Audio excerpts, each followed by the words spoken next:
అనుకుంటున్నారు ఇప్పుడు ఇదేదో బీజేపీకి మోదీకి మాత్రమే నష్టం, మాకేంది అని. ఒక్కసారి వీళ్ళ కుట్రగానే సక్సెస్ అయితే మోదీ కాదు నష్టపోయేది, ఈ దేశం మొత్తం నష్టపోతుంది, సామాన్యుడు నష్టపోతాడు. అందుకే మోదీ అన్నారు భారత్ ఫస్ట్ అని. ట్రంప్ వచ్చి ఇండియా పాకిస్తాన్ మధ్య నేను మధ్యవర్తిత్వం చేస్తా అన్నారు. అదేనండి అమెరికా అధ్యక్షుడు శాంతి సైనికుల్లా. కానీ అసలు ఉద్దేశం మోదీతో ఎఫ్టీఏ సైన్ చేయించుకోవడం. మోదీ భారత ప్రయోజనాలే ముందు అన్నారు. అంతే, ట్రంప్ గారి అసలు గేమ్ ప్లాన్కి బ్రేక్ పడ్డది. మోదీని నేరుగా పడగొట్టలేరని డీప్ స్టేట్కు తెలుసు. అందుకే ప్లాన్ మార్చారు, లోపల నుంచి బలహీనపరచడం. ఇప్పుడు సిఐఏ అమెరికా లాబీలు ఏం చేస్తా ఉన్నారంటే బీజేపీలోని కీలకమైన 37 మంది ఎంపీలను టార్గెట్ చేస్తున్నారు. ఎట్లా?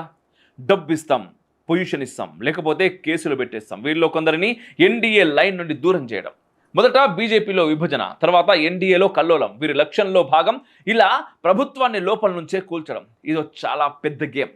అమెరికాకి అనుకూలంగా ఉండే ఎఫ్టీఏ మీద సైన్ చేయించుకోవడం ఒక్కటే వారి లక్ష్యం. మోదీ స్పష్టంగా చెప్పారు, భారత ప్రయోజనాలు ముందుగా ఉంటాయి.